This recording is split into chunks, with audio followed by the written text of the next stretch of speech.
Yüce Rabbimizin selamı, rahmeti ve bereketi cümlemizin üzerine olsun inşallah. Gaziantep Büyükşehir Belediye'miz ve Türkiye Diyanet Vakfı'nın organize etmiş olduğu 5. Gaziantep Kitap ve Kültür Günleri'nin açılış programına hepiniz hayırla geldiniz, hoş geldiniz, sefalar getirdiniz. Bismillahirrahmanirrahim. Ve men ahsanu kavlen mimmen da'a ilallah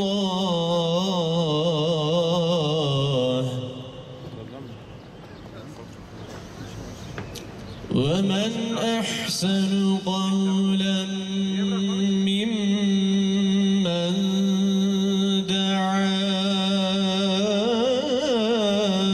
إِلَى اللّٰهِ وَعَمِلَ صَالِحًا.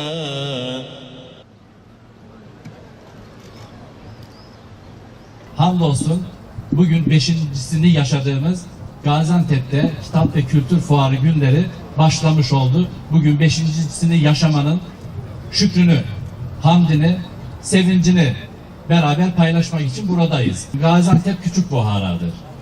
Gaziantep sanayisinin yanında elbette ki büyük değerimizdir. Gastronominin yanısında elbette ki büyük değerimizdir. Ama bütün onları dengeleyecek bir özelliği var Gaziantep'in. O da küçük buhara oluşudur. Ayın tabiiyi, Ayni'yi yetiştirmiş oluşudur. Mütercim-i yetiştirmiş olmasıdır. Ahmet Muhtar Büyükçınar'ı yetiştirmiş olmasıdır. Hepsinin de ruhu şad olsun. Öz eleştirilerimiz var. Gaziantep fazla kitap okumuyor gibi falan. Bunlar doğru değil. Rakamlar Gaziantep'in kitap okuma yolunda hızla ilerlediğini ifade ediyor. Bunun da sevincini burada hamd ederek, şükrederek sizinle paylaşmış olayım. Yeter mi? Yetmez. İlk emri oku olan bir dinin mensupları olarak kitapla olabildiğince dost olmalıyız. Bizim medeniyetimizin şaha kalktığı dönemler yöneticilerimizin de yönetilenlerin de evlerinde dolu dolu kütüphane olduğu dönemlerdir.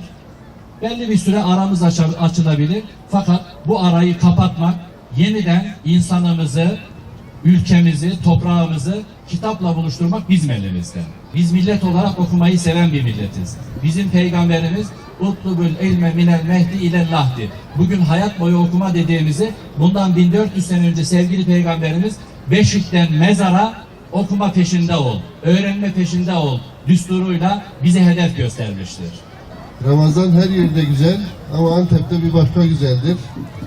Gündüzü de, iftarı da, sahura kadar meydanlarıyla, camileriyle, her yeriyle Ramazan Antep'te bir başka yaşanır.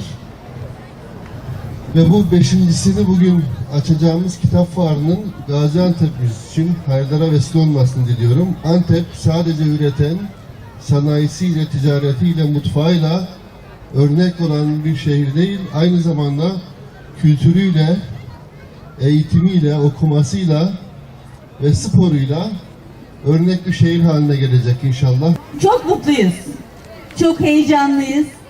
Aslında atılan güzel bir tohumun nasıl bu güzelliğe vesile olduğuna şahit oluyoruz. Mehmet Görmez hocamı da bugün kulaklarını çınlatıyoruz. Yarın aramızda olacak, beraber bir iftar yapacağız. Ama müftümün söylediği gibi Sayın Müftüm geldiğinde, biz ilk belediye başkanı olduğumuzda burası Küçük Buhara. Buranın Küçük Buhara ruhuna uygun bir şekilde bu güzelliği artırmamız gerektiğine inandık. Hocama dedim ki ya hocam İstanbul, Ankara'nın dışında şu Diyanet Vakfı çeyrek asırdır yaptığı şu güzelliği bu bölgeye getirsin. Niye bu bölgeye? Bu bölge çok önemli. Niye bu şehir? Şehri-i Tabı Cihan. Dünyanın göz bebeği. Büyük bir medeniyetin taşıyıcısı. Bugün 4 tane üniversitesiyle üniversiteler şehri. Bugün 18 yaş altı 750 bin nüfusuyla bugün öğrencilerimizin, gençlerimizin en genç şehirlerinden bir tanesi. Ve bizim en büyük hazinemiz. Bu çocukları geleceğe hazırlamamız lazım. Hele bunu bir de Ramazan'da yapınca daha da kıymetli. Bir de Cuma günü Daha ne diyeyim ben? Hepsi üst üste katmerlenerek geliyor. Hiç bilenle bilmeyen bir olur mu diyen bir medeniyetten geliyoruz. Sevgili öğrencilerim, sevgili evlatlarım, sosyal medya bizi aynen suya çizilmiş çizik gibi derinliği olmayan bir şekilde yetiştiriyor. Mutlaka okumamız lazım. Derinleşmemiz lazım, uzmanlaşmamız lazım. Bir konuda kendimizi çok iyi yetiştirmemiz lazım. Ben her şeyi bilirim değil. Ben şu konuda uzmanım. Ben bu konuyu çok iyi bilirim demeniz için fikri, zihni dünyanızı, manevi dünyanızı geliştirmeniz lazım. Yalnızca midemizde olmuyor. Bugün Ramazan'ız, oruçlarımızı Allah kabul etsin. Büyükşehir olarak biz günde 12.000 kardeşimize iftar veriyoruz. Açlığı anlamak çok önemli. Veren el olmak çok önemli. Komşusu açken tok yatan bizden değildir anlayışını sizlere anlatmak çok önemli. Ama bir o kadar önemli olan burası. Bir o kadar burası önemli olan gönüller. Bura içinde yetişmemiz lazım. Sulamamız lazım. Nasıl ağacı suladığımız gibi sizleri kitapla buluşturmamız lazım. Huzurlarınızda valime çok teşekkür ediyorum. Her öğrencinin spor yapması, bedensel gelişimi, ruhi manevi gelişimi için Gaziantep okuyor diyoruz. Ama fırsat vermek lazım. Gaziantep okuyor bugün 250 yayın kuruluşuyla yazarlarımızla fırsat veriyoruz. Bu güzelliği bize bahşeden Yüce Mevlam'a hamd ediyorum. Gaziantep Büyükşehir Belediyesi ile Türkiye Diyanet Vakfı'nın organizasyonunda okuyucuların, yazarların, yayın evlerinin bir araya geldiği kitap fuarının 5.sinde bir aradayız. Bu organizasyonda emeği geçen başta Büyükşehir Belediye Başkanımız Sayın Fatma Şahin hanımefendi olmak üzere müftümüze, yayın evlerinin her birine tek tek, yine bu yayın evlerinin misafirliğinde, davetinde buraya gelen yazarlarımıza ve burayı şenlendiren öğrencilerimize, okuyucularımıza teşekkür ediyorum. Gaziantep her şeyin en iyisini yapıyor. Kitap fuarının da en iyisini yapıyor, yapacak. Bu anlamda da ben okuyorum, Gaziantep okuyor kitap okuma kampanyasıyla evlere girdik. Öğretmenlerimiz gönüllü olarak aileleri ziyaret ediyorlar, edecekler. Öğrenciler, veliler, öğretmenler kitap okuyorlar. Burada alınan, burada temin edilen kitaplar da bir sonraki Ramazan'a kadar bunun bir anlamda altyapısını güçlendirecek. Ramazanınız mübarek olsun, kitap fuarımız hayırlı uğurlu olsun diyorum. Evet, Gaziantep hazır mı? Ya Allah, Bismillah diyerek kurdelamızı kesiyoruz. Hayırlara vesile olsun inşallah. Teşekkür ederim.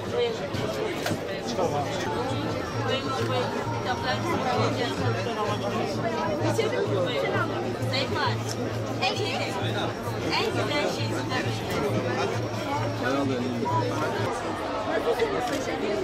Hadi eve ben.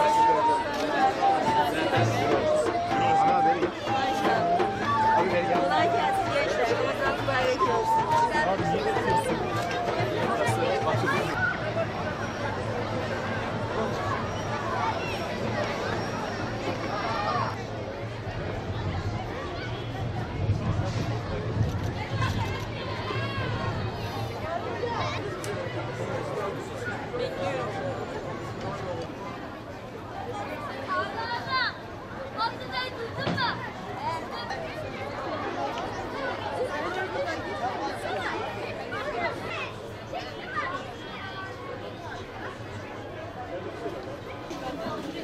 Çortanı alacaksın abi.